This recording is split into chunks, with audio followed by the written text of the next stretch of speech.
I'm Amelia Noel, a PhD student under the supervision of Yves Conte and Fanny Mondet, and my topics take place into the Plan B projects. So I will present you a part of my results about semiochemical involved in the honeybee varroa resistance. So you may all know varroa destructors, the honeybee parasites, which have a life cycle separated in two phases, with one under on the adult bee on the phoretic phase, and a reproductive phase under the brood cell of honeybee. And the varroa come into just before the capping of the brood cell to reproduce. And when one varroa come into the brood cell, 2 to 3 varroa can go out when the adult bee emerge. So with this it's a mode of reproduction very exponential, so it can kill honeybee colony very rapidly.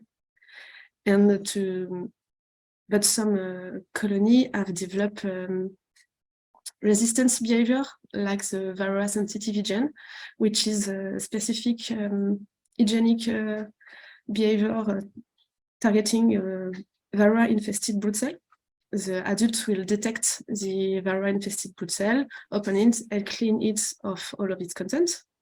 And one another behavior is the recapping behavior, which is where the adult bee will also detect the varroa-infested brood cell, open it, but right after reclose it without empty the cell.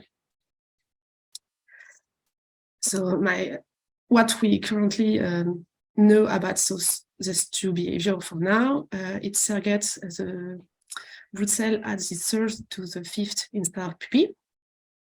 It's triggered by chemical signal, and some compounds have already been identified as triggering the VSH behavior, like the cis varroa parasitation specific, the Z10 structure content, the Zexis pentadecene, the alpha-pinene, and the ethylhexanoate. But the most of these compounds are low volatile compounds, where there is just 2 highly volatile compounds for the alpha-pinene and the ethylhexanoate. So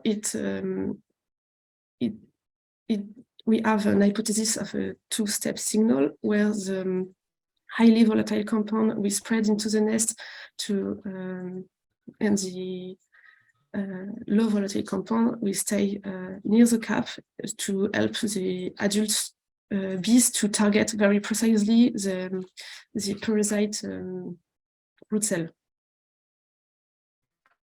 So our question are which volatile compounds emit varroa parasite brood during its pupal development, and do those compounds trigger VSH behavior? So first, we was searching about those highly volatile compounds.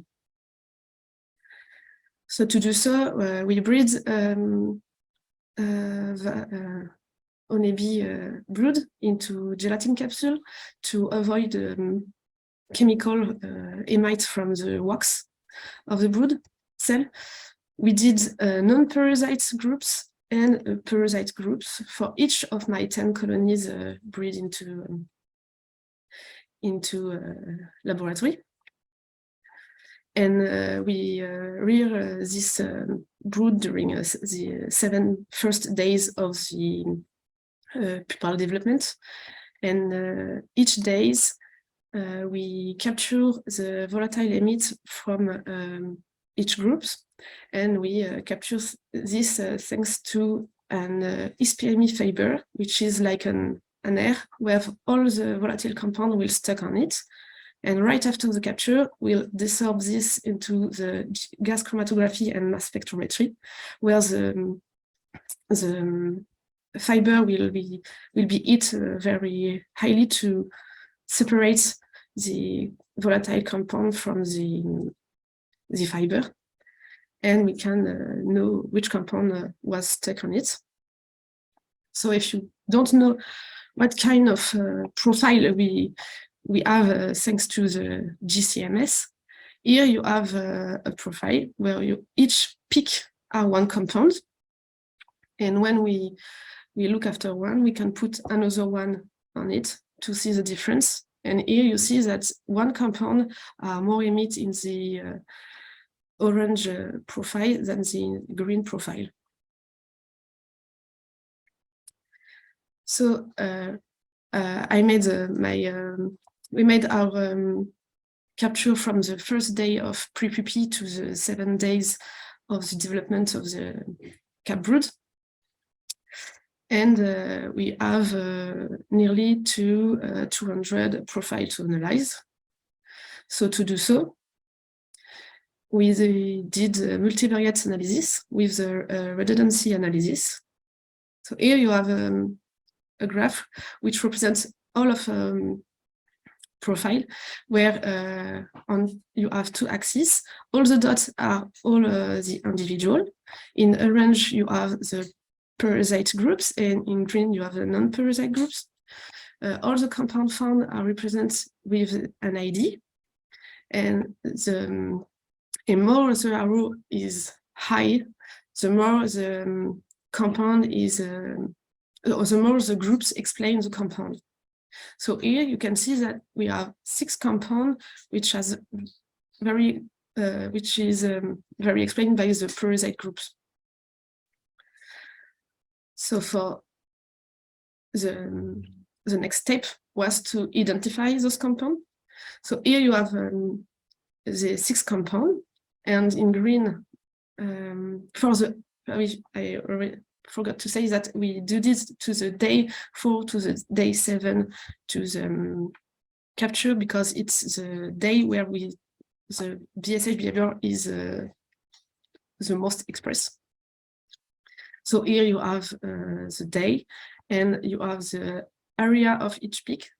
It quietly means that the more the area is high, the more the compound is emitted. And in green, you have a non-parasite group, and in orange, the parasite group for each of my 6 compounds. And the next step was to identify this compound. And on this 6 compound, we identified 5 of them. And after that, we want to see if those compounds trigger VSH behavior.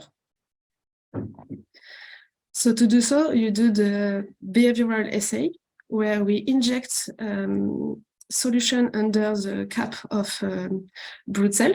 So we inject 1 microliters of solution for our solvent, for the 5 solution which have just 1 compound of the previously identified compound, and a mix with the 5 compounds on it. We target white to pink eyes pupae. And after the injection, we brought back the brood into the hive, and we come back 6 hours, 24 hours, and 48 hours after the injection to see if the brood inject cell was cleaning. So to see the hygienic behavior at 6 hours after injection, here you have for each of the solution represent with the uncapping rate. And we can see that one compound trigger a fastest response of cleaning than the other solution test. At 24 hours, we can see that the mix of the 5 compound trigger a higher response than the other compound. And at 48 hours, the response of all the response trigger for with all the solution are mainly equivalent. So we want to see also the recapping rate. So at 24 hours, we look after the recapping of the cell. here you have for each solution the state of all the cells at 48 hours. So in a plane, you have all the cell which was empty. In strip, the cell which was recap, and in blank, you have the cell which been untouched. Yeah, and few of them are just a decap. And when we look after the recapping rate, so the number of recap cell in function of all the remaining cell, we can see that the mix display trigger a higher recapping rate than the solvent.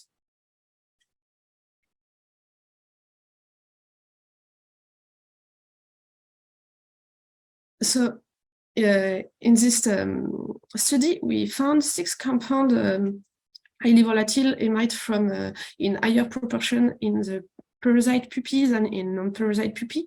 And on those six compounds, we have 5 of them which was successfully identified. For the VSH behavior, the 5 of this compound was triggering an adult response, and 1 compound triggered a faster response cleaning of by the workers than the other. And for the recapping behavior, the mix of the compound trigger a higher recapping rate than the solvent. And the second part of the